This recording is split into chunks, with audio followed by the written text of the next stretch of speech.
So Mr. Weitzman now seems sure that the rifle was indeed Oswald's Mannlicher Carcano and that his identification was simply a mistake. But the most important ballistic evidence in the case is a spent bullet, 2 bullet fragments, and 3 empty shells, or hulls, as they are sometimes described.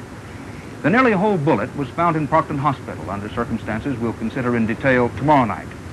The 2 fragments were found in the presidential limousine. The shells were found here on the 6th floor, below the windows, here, by Patrolman Gerald L. Hill, who told Eddie Barker about it. We saw a barricade, a sort of 3-sided barricade of boxes that would have shielded anyone between the boxes and the window from general view from the rest of the floor, and then immediately under the window that was later determined to be the actual spot that the shots were fired from. There were 3 rifle bullet hulls right against the baseboard of the building where the floor and the wall come together. One of the experts who made the ballistic examination for the Warren Commission was Dr. Joseph D. Nickel, superintendent of the Bureau of Criminal Investigation for the state of Illinois. Walter Lister asked about his conclusions.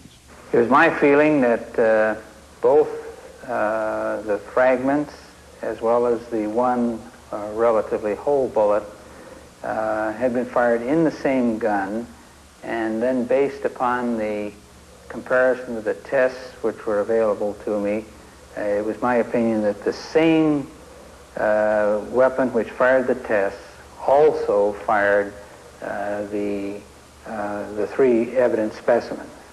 In the case of the virtually intact bullet that was found on a stretcher in Parkland Hospital and the 2 fairly sizable fragments found in the front of the presidential limousine, you felt that those were definitely fired from Oswald's rifle?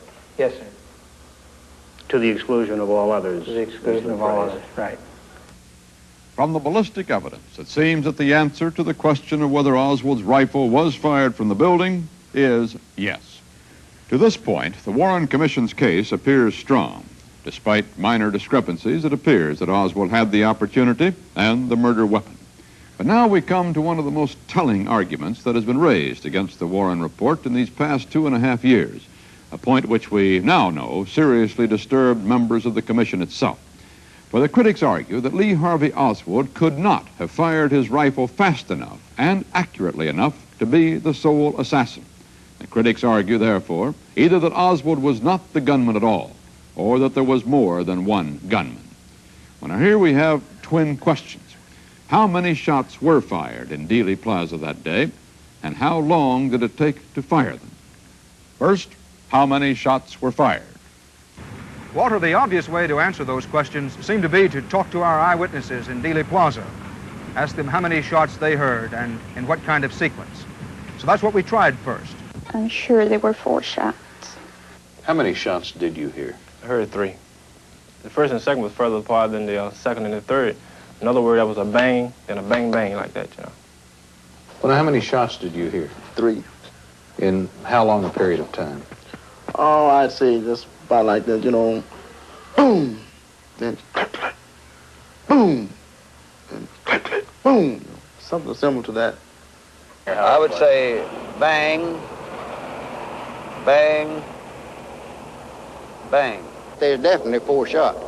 Well, just 3 quick bursts, like bang, bang, bang. There is an old axiom among lawyers that nothing carries more weight with a jury or is less reliable than eyewitness testimony. In this case, we have just learned that the testimony of assassination ear witnesses also is unreliable. In a moment of utter horror and confusion, in a bowl certain to start echoes, it's too much to expect that human ears will register and correctly recall the number and sequence of a series of quick shots. But we have heard Mr. Hill describe how he found 3 shells, and Mr. Nickel state that they were fired from Oswald's rifle. Many critics maintain that additional shots were fired, but no physical evidence ever has been produced. The most reasonable answer to this question seems to be 3 shots. But it is only barely possible that 3 shots could have been fired by Oswald alone. The most dramatic and most important single piece of evidence of the assassination was provided by Mr. Abraham Zapruder, who, on November 22nd, 1963, stationed himself with an amateur movie camera right here. On one roll of 8mm color film, Mr. Zapruder had the astonishing luck to capture the entire assassination. We cannot show you that film on television. It was purchased from Mr. Zapruder by Life magazine. That film, though, serves as a clock.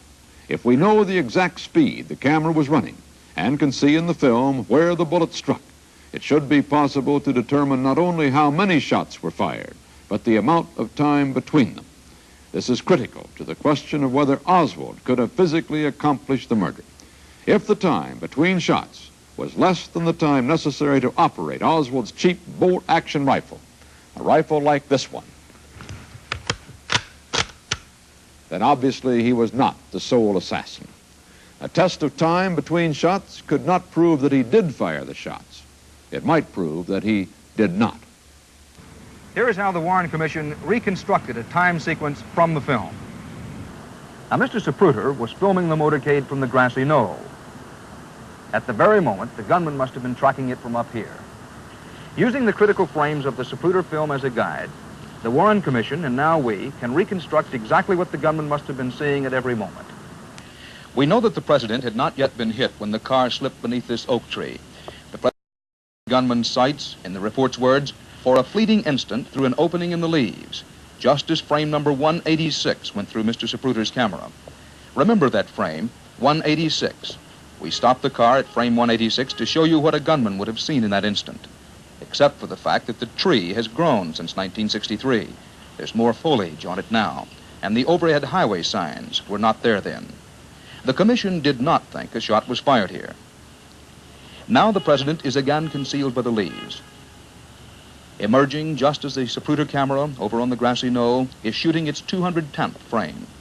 The gunman can now see the president again, but Mr. Zapruder's view was blocked by a ground-level sign, and his film didn't show what was happening in frame 210, which the commission decided was the first moment that President Kennedy could have been hit.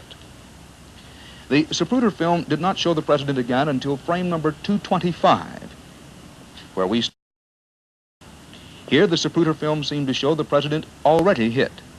So that hit must have occurred somewhere between frames 210 and 225 of the Zapruder film. As to just where, we'll have some intriguing new evidence in a few moments. Along here, the commission said a second shot was fired, probably a miss. But at this point, the third shot, the fatal one, destroyed the president's head. That moment is clearly shown in Mr. Zapruder's film at frame 313. Could Oswald really have done this? Marine Corps records show Oswald had attained the rank of sharpshooter, but he was not a genuine expert, according to his fellow servicemen. One of his fellow Marines claimed that Oswald was actually a very poor shot and simply was not interested in marksmanship activities.